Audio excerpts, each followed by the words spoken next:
Hey guys, how you all doing today, and welcome back to another video after City's 1-0 victory yesterday over Leicester City. It was satisfying as well. It was honestly a really satisfying performance with loads to take from it. So today I'm going to dive into 5 things that we personally learned from that video, or that I personally learned, that maybe you did as well from that game, not that video.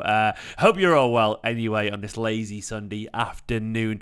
That's sunny afternoon, isn't it? It's a King song. Either way, I want to say thank you as well to OneFootball for continuing to be absolutely awesome and sponsoring my channel and helping me out create these videos for you guys. As you can see on screen alongside me, it's a beautiful app with all the Manchester City news and all the news from across the world of football. If you haven't somehow already downloaded it, well, you are missing out. Over 10 million football fans have downloaded OneFootball for the big price of £0, £0, $0, €0, whatever. It's free basically, so go and download it right now in the link in the description. Help support my channel a little bit and nourish your phone and get all your football information. Anyway, I want to say quickly as well, we are on the road to 60k on this channel. I want to get to 60,000, so hit that subscribe button. I'll do some kind of giveaway or gift once we get there, but if you don't mind supporting me and supporting the blue, hit the subscribe button if you don't mind. I'm going to start with the only place that we can really start, if I'm being honest. Brilliant Bernardo Silva. We talked a little bit yesterday in the match reaction, but I've got to start here simply because it's hard not to talk about a man that beautiful and that fantastic when he shows exactly what we could have been missing out on if he'd left Manchester City. We all know he wanted to go, but the circumstances didn't conspire to see Bernardo leave Manchester. The boy is still in Mancunia, and I'm very happy about that because yesterday was absolutely fantastic. That was the kind of game that was built for Bernardo Silva. Reminiscent a little bit of his performance at the Etihad against Liverpool back in the 2018-19 season in that huge 2-1 victory where he was absolutely everywhere in the centre of the park, putting in a battling performance and also contributing going forward. And that was Bernardo Silva at Bernardo's brilliant best, linking up, getting involved, creating chances. He scored the winner, of course, but it wasn't just that. It was impressing. It was his pressing from the front. It was his work rate and his desire, the way that he led basically like one of the leaders in the team. I absolutely loved it, and that is Bernardo at his very best. That's the Bernardo Silva we want to see, and it shows what a crucial and vital cog in this Manchester City machine he is. That irrepressible energy, that immense work rate combined with skill, a player of his quality combining those skill sets, it's just rare to see that. It really is rare to see that, and I'm so honoured and happy that he's still a Manchester City player. I don't know if he's happy as he should be or not, I don't know, but either way, he looked like he was enjoying his football yesterday. Fingers crossed, a great year in front of the fans with life back to normal will convince that boy that his future remains at Manchester City, because he's a big part of the next point, which is Stern City. And what I mean by that is this was a Manchester City side very much up for a battle. We learned yesterday that there is no drop-off in focus in this team. Yeah, there'll be days where we struggle, I'm sure. But yesterday, against a very good Leicester side, and I want to put a little bit of credit on Leicester's name, by the way. Leicester are an excellent side. They really are a very good side. And City was still, by far, in my personal opinion, even if the scoreline didn't reflect this, was still by far the better side in that game yesterday, despite Leicester playing very, very well. Defensively, they were stoic, they were resolute, they have all the energy and the creativity, of course, and the absolute fear that is Jamie Vardy up front with his running in the channels. Yet still, City more than matched their physicality in the battle, and I was really, really impressed with our commitment and how I guess how reluctant we were to concede some chances. Yes, there was a couple of chances conceded, and I'll get onto Ederson in a bit, who saved us. But that's going to happen away from home at the King Power Stadium against a team as good and as organised as Leicester City. Yet City had all the answers. That was very much the kind of game that you look back, if we do somehow manage to win the league this season, not to say somehow as if it's not going to happen, but if we manage to climb that hill, because it's going to be a battle this season, games like this one yesterday are absolutely crucial in that race to the very top, because it isn't easy, you know.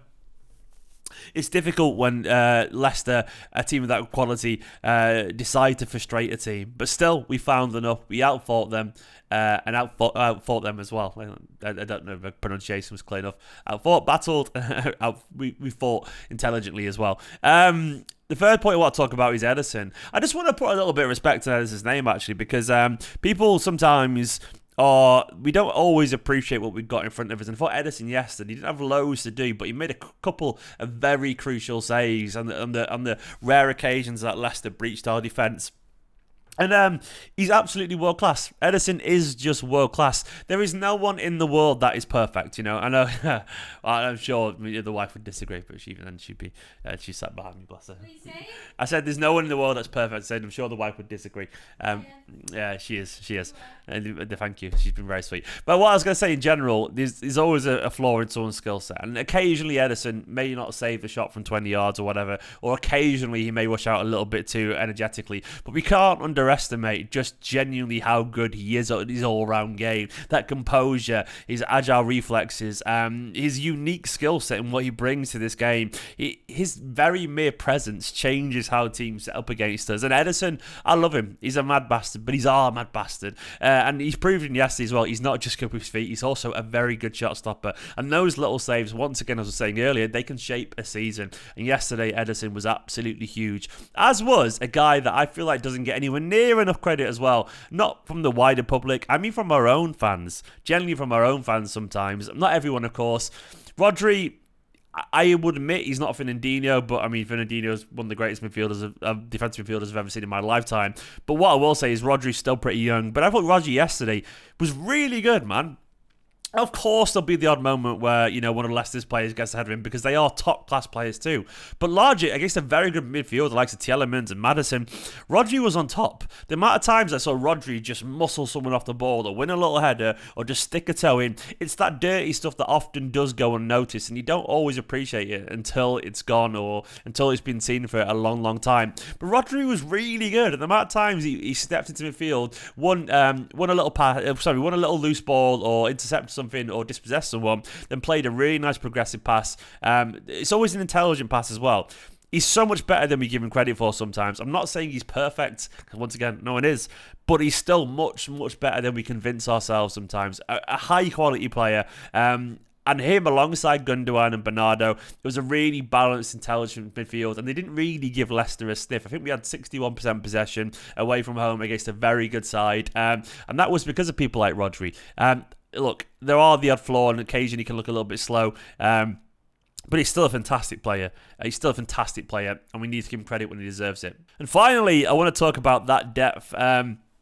Honestly, we are so lucky. As good as we were yesterday, it did raise inevitable questions about how we are going to fit all these players into the team. Thankfully, it ain't our concern too much, but that depth still is absolutely marvellous. I mean, look at the players we had on the bench yesterday. Phil Foden, Kevin De Bruyne, Sterling, Mahrez, John Stones, Zinchenko, Scott Carson, of course, as well.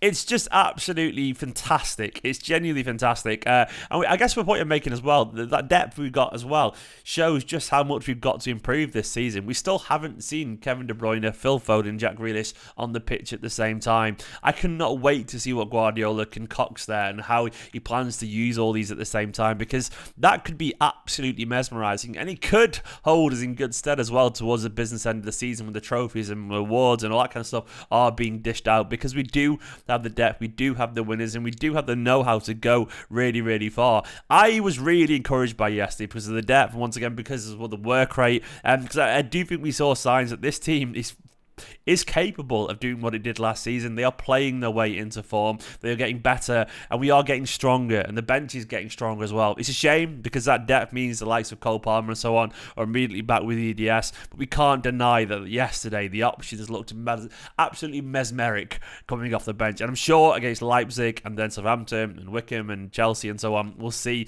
some of those players used a little bit more. The idea that Mahrez can't get a game at the moment, it seems insane given his form last season, but that is where we're at now, and it's absolutely fantastic. They are the things that I learned from the game. If you want to see a little bit more, of course, go watch my match reaction yesterday, and also the views for some of you guys over on the Fan View Live, which is great fun as well. Thank you for watching this video, everyone. I hope you're all absolutely wonderful. Don't forget to hit that subscribe button. I'm getting closer and closer to 60k, so get me there. I'd be massively appreciated. I'll do some kind of giveaway once we get there as well. For now, though, don't forget to subscribe, like, comment. Big love to my Patreon producer, Scott Denby, and all the names currently scrolling down the side of the screen. And I will see you tomorrow for another video. And there'll be a player ratings video coming up very soon for the second tier Patreon and YouTube members as well. Thank you so much. In a bit.